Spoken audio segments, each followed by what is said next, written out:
ঘুম থেকে উঠে কাজের আর শেষ নেই। এই যে এসে পড়লাম কাপড় টাপড় ধুয়ে, তারপর ওই বিছানার রেলিংটা পরিষ্কার করতে। আর এই দেখো, তোমরা কে কে আছো আমার মতো বলো তো, গামছা টামছা ছিঁড়ে গেলে ওইটাকে মুছার নেড়া বানিয়ে নাও। এই দেখো আমি এই কাজ করি, কারণ কি হবে, গামছাটা তো কাউকে দিতেও পারবো না, ওই গামছাটাকে কাজে লাগিয়ে দিলাম। আর এই দেখো মেয়েটা ব্যথা পেয়েছিল তো ভলিনিও বিছানায় রাখা, জলের বোতল তো থাকেই থাকে। আর তেল, রাত্রে তো মেয়েকে পায়ে তেল দিতে হয়, সব কিছু মশারির ভিতর, মশারি টাঙিয়ে মশারির ভিতর নিয়ে উঠে যাই।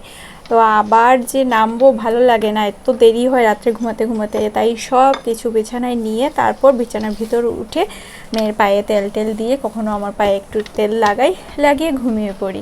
তো সব কিছুই বিছানায় রেখে দিলাম, রেখে সকালে উঠে ভালোভাবে আবার পরিষ্কার করে নিলাম। আর পাউডার দেই না, গরম দিন তো, আর এই দেখো পুরো বিছানার মধ্যে পাউডার লেগে যায়, সেই কারণে ডেইলি পাউডারগুলো পরিষ্কার করতে হয়। ডেইলি করি, আজকে তোমাদের সাথে শেয়ার করলাম। আর এই দেখো, এই ফটোটা আমাদের বিয়ের যে 1 বছর যেদিন পূর্ণ হয়েছিল, ফার্স্ট অ্যানিভার্সারিতে এই ফটোটা আমরা উঠেছিলাম। আর এইটা তো অনেক পরের, এই যে ছবিটা তোমাদের দাদাভাইয়ের বার্থডেতে ছিল আমার মায়ের বাসায়। এখন সব পরিষ্কার করে চলে যাব স্নানে।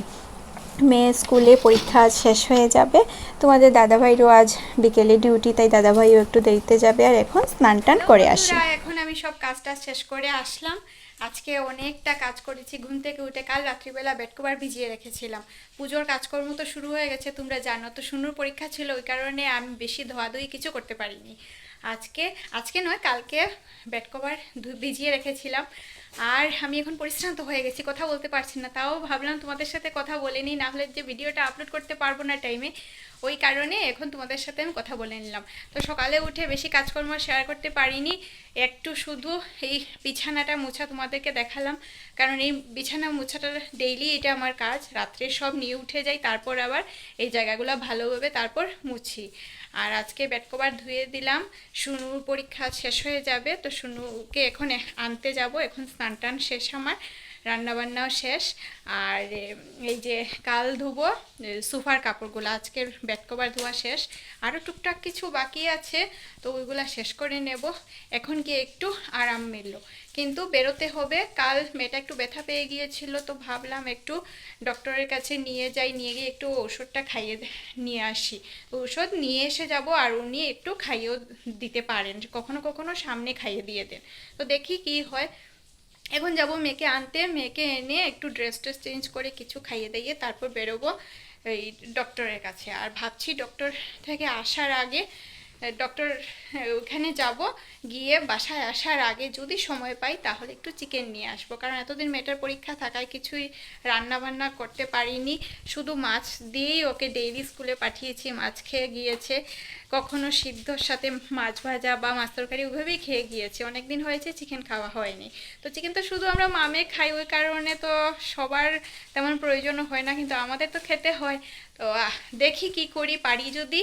তার মধ্যে কি বৃষ্টি আসছে, এখন দেখা যাক। এখন রেডি হয়ে আগে মেয়েকে যাব স্কুল থেকে আনতে, মেয়েকে স্কুল থেকে এনে আবার বেরোবো। তো এখন রাখছি, পরে আবার তোমাদের সাথে কথা বলবো। এই আমরা মামে বেরিয়ে পড়লাম, আর আমাদের রাস্তাটা যা খারাপ, এতদিন খুবই খারাপ ছিল, এখন রাস্তার কাজ শুরু হয়েছে আর বৃষ্টি পড়েছে, তো বুঝতেই পারছো কি অবস্থা, লাল মাটি ফেলা হয়েছে, তার মধ্যে বালি, আর খুবই অবস্থা খারাপ। রাস্তার কাজটা এখন ভালোভাবে হচ্ছে, বৃষ্টির জন্য সমস্যা হচ্ছে, বৃষ্টি পড়েই গেল তাও আমাদের বেরোতে হচ্ছে। তো যাই, কারণ মেয়ে ডক্টরটা দেখানো জরুরি, আর বেরোচ্ছি যখন তাই ভাবলাম তো অন্য কাজগুলোও সেরে নেই। জাস্ট এই মাত্র ঘরে ঢুকলাম, এসে কি বৃষ্টি পড়ছে। আর এই যে মাসুনা এখন বেরিয়েছি, মাম্মাকে তো কিছু দিতেই হবে, তো মাম্মা কিনলো চিপস আর একটু চকলেট কিনলো, তো কিনে আমরা চলে গেলাম। হঠাৎ শুনুকে বললাম, মাম্মা অনেকদিন হয়েছে মাংস খাইনি, কারণ ওর পরীক্ষা ছিল, রান্না ঘরে বেশি সময় গেলে তো পড়ানোর অসুবিধে হবে, আর পরীক্ষার মধ্যে আমি আর মাংস টাংস আনাইনি, শুধু মাছ ছিল, ওইগুলা দিয়েই পরীক্ষা চলে। তো আজ পরীক্ষা শেষ হয়েছে, তোমাদের দাদাভাই একদিন আমাকে বাজারে নিয়ে গিয়েছিল, তা আমি ওকে বললাম তুমি আজকে আসার সময় শুধু সবজি নিয়ে এসে যাবে, আর আমি বাজার থেকে গিয়ে মাংস নিয়ে এসে যেতে পারবো, কারণ ও তো আমাকে একদিন দোকানে নিয়ে গিয়েছে, আমি ভালোভাবে চিনি, আর দোকানের লোক যিনি উনিও আমাকে চিনেন, তো আশা করি অসুবিধে হবে না, ওই কারণেই গেলাম। তো গিয়ে মাংস নিয়ে আসলাম। তো কীভাবে করব না করব সব কিছু তোমাদের সাথে শেয়ার করব। এখন ড্রেসটা খুলি, খুব ভিজে গেছি। আর আজকে তরকারি করব কিনা বুঝতে পারছি না। শুনো আবার বলছে চিকেন পকোড়া খাবে, তো দেখা যাক কী করি। আর এখন ড্রেসটা খুলি, পরে আবার তোমাদের সাথে কথা হচ্ছে। ড্রেসটা খুলেই বন্ধুরা চিকেনটা ধুয়ে রেখে দিয়েছিলাম, কারণ ধুয়ে রেখে দিলে অনেকটা কাজ এগিয়ে থাকবে, না হলে রাত্রিবেলা ধোয়া টোয়া অনেক কষ্ট।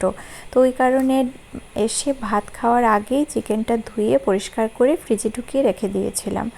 এখন দুপুরে ভাত টাত খাওয়া শেষ হয়ে গেছে, দুপুরে ভাত টাত খেয়ে আসলাম। চিকেনটা পরিষ্কার পরিষ্কার তো করে নিয়েছি, মানে আদা রসুন পেঁয়াজও কাটা হয়ে গেছে। এই পকোড়ার মাংসটা ম্যারিনেট করে ফ্রিজে রেখে দেব, কারণ 2 ঘন্টা রাখতে হয়। তো 2 ঘন্টা রাখতে গেলে এখন আমাকে রেডি করে রাখতেই হতো। ওই কারণে একটু শুইনি, না শুয়ে আগে পকোড়ার চিকেনটা ম্যারিনেট করে রেখে দিচ্ছি। তারপর কালকে যে তরকারিটা করব ওইটার সব কিছু পেঁয়াজ টেয়াজ কেটে ম্যারিনেট করে রাখবো। ফ্রিজে রেখে দিলাম, 2 ঘন্টা পর বানাবো। আর এখন কালকে করব চিকেন কারি। এই দেখো আবার এখানে ম্যারিনেট করে রেখে দেব। আর কথা হলো কি হয়েছে জানো, যেমন পেঁয়াজটা আমার তো প্ল্যান ছিল না চিকেন পকোড়া বানানোর। শুনো হঠাৎ বলো চিকেন পকোড়া খাবে, তো কি করবো? তো ওই কারণে পেঁয়াজটা কম পড়ে গেল। এখন কিছু কাটবো আর তোমাদের দাদাভাইকে বলবো নিয়ে আসার জন্য, পরে পেঁয়াজটা মিশিয়ে নেব। এখন আদা রসুন সব মিশিয়ে পেঁয়াজটা দিয়ে দেব, আর আনার পর বাকিটা মিশিয়ে দেবো। এখন মশলা টসলা দিয়ে মেখে ফ্রিজে রেখে দেবো। আর এই দেখো বন্ধুরা, আমি মাম্মার একটা নেল লাগিয়েছি। এখন আমি কাজ করি, এসে আর রেস্ট নিইনি। এসেই তোমাদের সাথে যখন কথা বললাম যে বৃষ্টি পড়তেছিল, তারপর তো খাওয়া দাওয়া করলাম, খাওয়া দাওয়া করে এসে পড়লাম এই কাজে। একটু করে রেস্ট নিই, এগুলো করে একটু শুবো, শুয়ে উঠে তারপর পকোড়া বানাবো।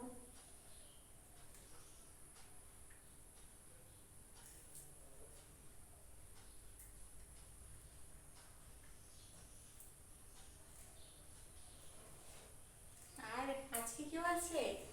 আসার সময়, ওই যে আসার সময় নয়, গিয়ে এত বৃষ্টি পড়তেছিল, ভেবেছিলাম তোমাদের সাথে শেয়ার করব যে আমি প্রথম নিজে একা মাংস কিনে নিয়ে আসছি। আর তোমাদের দাদাভাই তো বলছে তুমি পেরেছো। আমি বলেছি হ্যাঁ পেরেছি, তুমি আমাকে আগে চিনিয়ে দিয়েছো, তো পারবো না কেন? তো এই নিয়ে আসলাম, নিয়ে এসে ধুয়ে টুয়ে এখন সব পরিষ্কার করে রেখে দিয়েছি। পকোড়াগুলো ছোটো ছোটো করে পিস করে কেটে তারপর ওগুলোকে একবার ম্যারিনেট করলাম, করে এখন তরকারি যেটা করব ওইটা ম্যারিনেট করে রেখে দিয়েছি। এটা কালকে সকালে করব রান্না। কালকে আবার বেরোনোর প্ল্যান আছে, যেমন মেয়েটার ইচ্ছে চুলটা কাটাবো, তখন দেখা যাক, এখনো শিওর নয় বেরোবো নাকি। আর ইচ্ছা মেয়ের সাথে আমারও চুল কাটাবো। যে চুল যখন কাটিয়েছিলাম তখন চুল পড়াটা কিছু কমেছিল, এখন তো আবার শুরু হয়ে গেছে চুল পড়া। ওই কারণে ভেবেছি আগে মেয়েটা কাটিয়ে নেবো, মেয়েটা কাটিয়ে আমিও একটু ছোটো করে চুলটাকে এসে যাবো। দেখি কি হয়, সব কিছুই তো তোমাদের সাথে শেয়ার করব। এখন আমি এইগুলা কাটাকুটি শেষ করে নিই, তারপর তোমাদের সাথে আবার দেখা করছি, ঠিক আছে?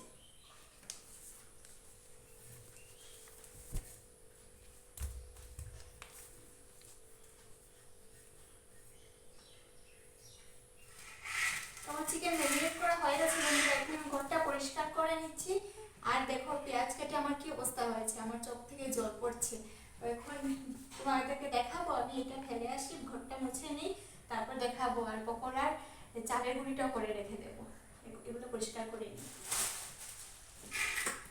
বন্ধুরা সব পরিষ্কার করে নিয়েছি, আর এখানে চালের গুঁড়ো করবো, তো পরে করবো, এখন আর ভালো লাগছে না। আর এখানে দেখো চিকেন ম্যারিনেট করে রাখা আমার হয়ে গেছে, এখন একটু শুয়ে পড়বো।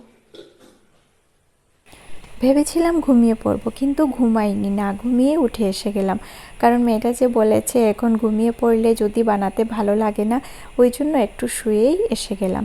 এসে দেখো এখানে আমি আগে চালের গুঁড়ি বানাচ্ছি। তো যেহেতু চালের গুঁড়ি নেই ঘরে, আমি ঘরের চাল দিয়ে গুঁড়িটা করে নিচ্ছি। তো এখানে মিক্সির মধ্যে আমি আগে চালের শুকনো গুঁড়ি করে নিচ্ছি, শুকনো গুঁড়ি করে রেখে দেবো আগে, তারপর মাখবো।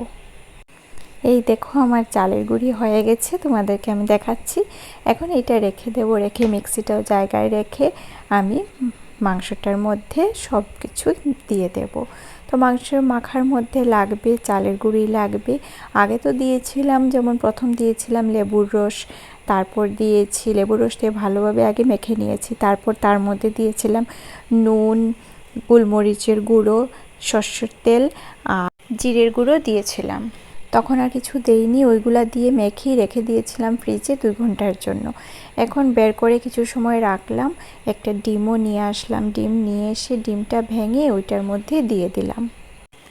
পকোড়ার চিকেনটা ম্যারিনেট করে ফ্রিজে রেখে তারপর কাল যে কারিটা করব ওইটার সব মশলাপাতি সব রেডি করে রাখলাম। পেঁয়াজ টিয়াজ কেটে, পেঁয়াজ আদা রসুন, তো পকোড়ার মধ্যেও তো পেঁয়াজ আদা রসুন সবই লাগে, তো এইগুলা আগে একবার দিয়ে মেখে রেখে দিলাম, কারণ ফ্রিজে যদি 2 ঘন্টা না রাখি পকোড়া তো 2 ঘন্টা পরে ভাজতে পারবো না। আর তরকারিটা তো কাল করব, ওই কারণে তরকারিটাও রেডি, সব কিছু রেডি করে রেখে দিয়ে দিলাম। আর পেঁয়াজ তো তোমাদেরকে আগেই বলেছি পেঁয়াজটা কম ছিল, তোমাদের দাদাভাইকে বলবো আনার কথা, তো তোমাদের দাদাভাই নিয়ে আসবে। আনার পর কাল যখন রান্না করব তখন আর একটু পেঁয়াজ মিশিয়ে রান্নাটা করে নেব।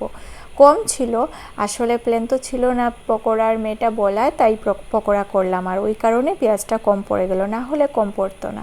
তো এখন দেখো এখানে আমি ডিম, কর্নফ্লাওয়ার, চালের গুঁড়ি, নুন, হলুদ এইসব দিয়ে ভালোভাবে মেখে নিচ্ছি। মেখে এখন আমি পকোড়াটা করে নেব। আর আমার মেয়েটা জানো, আমি যাই বানাই না কেন আমার মেয়েটার খুব ভালো লাগে, ও তো অপেক্ষায় বসে আছে কখন মাম্মা বানাবো আর ও খাবে। আর একটা জিনিস হলো, আমি যখন কিছু বানাই মিডিলে, মানে যখন হয়ে যায় অর্ধেক হয়ে যায় তখন মিডিলে আমার মেয়েটার ইচ্ছে থাকে ওকে আমি দেব টেস্ট করার জন্য। এই দেখো আমার মাখা হয়ে গেছে, কড়াইয়ে তেলও গরম বসিয়ে দিয়েছি, একটা একটা করে ছেড়ে দিচ্ছি। যতটুকু একবারে হয় ততটুকু একবারে করে নেব, তো বাকি যতবারে হয় ততবারে তো করতে হবে, একবারে তো আর সুন্দর হবে না। আর একবারে সব হয়ে গেলে কি হয় জানো, একসাথে বেশি তেল দিতে হয় আর তারপর ওই তেলটা থেকে যায়, তো ভাজার তেলটা থাকলে আর কোনো কিছু খেতে, ওই তেল দিয়ে আর কোনো কিছু খেতে ভালো লাগে না, তাই একটু একটু করে তেল দিয়েছি, একটু একটু করেই করে নেব, কারণ পরে তেলটা নষ্ট হয় আর খেতেও ভালো লাগে না, ওই তেল দিয়ে কোনো রান্না বান্না ফেলতেও ভালো লাগে না আর কিছু খেতেও ভালো লাগে না, তাই একটু একটু করে তেল দিচ্ছি আর একটু একটু করে ভাজা করছি। তো কিছু হয়ে যাচ্ছে, হওয়ার পরে আমার মেয়েটা অপেক্ষা করছে কখন ওকে দেবো, ওকে বলছি দাঁড়াও মাম্মা এই তো হয়ে যাচ্ছে, আমার সোনু মাম্মার জন্যই তো আমি বানাচ্ছি, আমি খাবো আর আমার সোনু মাম্মা মিলে আমরা একসাথে খাবো, কারণ আর তো কেউ খায় না চিকেন। তো চিকেন পকোড়া আমরা চিকেন এনে এইভাবেই এক এক দিন এক এক রকমভাবে খাই। তবে একটা কি জানো বন্ধুরা, যতই অন্য কিছু খাই না কেন, ওই যে আমাদের ছোটো থেকে অভ্যেস যে একটা পাতলা ঝোল, চিকেনের একটা পাতলা ঝোল বা মাটনের একটা পাতলা ঝোল, মানে মেন কথা হলো মাংস আসলে আলু দিয়ে ঝোল না হলে মনেই হয় না মাংস খেয়েছি, ওই কারণে পুরোটা দিয়ে বানাইনি। নতুন কোনো রান্না করলেও পুরোটা দিয়ে বানাই না, একটু হলেও রাখি ওই ঝোল খাওয়ার জন্য, আলু দিয়ে ঝোল খাওয়ার জন্য, এটা না খেলে ভালোই লাগে না।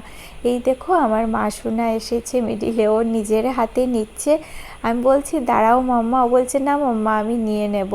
কি আশ্চর্য লাগে, আমার এই কুতুকুতু মেয়েটা কত ছোটো ছিল কিছুই পারতো না, এখন অনেক কাজ করে নেয় জানো, আমার অনেক হেল্প করে নেয় আমার মেয়েটা।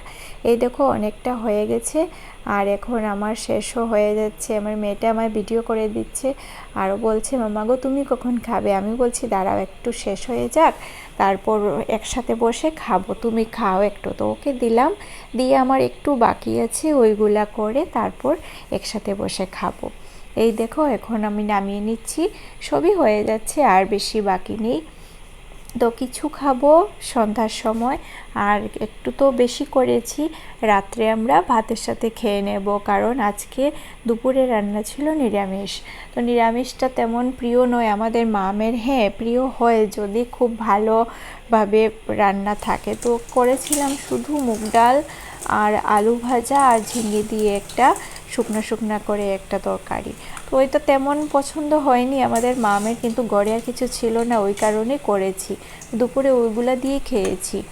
আর এখন তো চিকেন পকোড়া করলাম, রাত্রে আলু সিদ্ধ দেবো, ওইটার সাথে চিকেন পকোড়াও কিছু খেয়ে নেব। আর এখন তো খাচ্ছি খালি খালি চিকেন পকোড়া সস দিয়ে। এই দেখো আমার হয়ে গেছে চিকেন পকোড়া, এখন আমার শুনু তো খাচ্ছে বসে, শুনুর সাথে গিয়ে বসে আমিও খাবো। তো শুনু বলছে মাম্মা গো দারুণ হয়েছে, আমি বলছি তাই, আচ্ছা ঠিক আছে আমিও খেয়ে দেখি। আর আজকে কি হয়েছে জানো বন্ধুরা, আমার খুব পরিশ্রান্ত লাগছে, কারণ ওই যে বাজারে গিয়েছিলাম, ডক্টর দেখাতে গিয়েছিলাম, আর কি বৃষ্টি। ভেবেছিলাম তোমাদের সাথে শেয়ার করব ওই মুহূর্তটা, আমরা যে বাজার করে আনছি মামে, কিন্তু এত বৃষ্টি, ভিজেও এসেছি, তাই ভালো লাগতেছিল না। কিন্তু এই যে মেয়েটাকে কথা দিয়েছি, হ্যাঁ মাম্মা তোকে বানিয়ে খাওয়াবো, ওই কারণে আজই বানিয়ে নিলাম। এই দেখো আমরা এখন টিভি দেখতে দেখতে মামে বসে খেয়ে নিচ্ছি।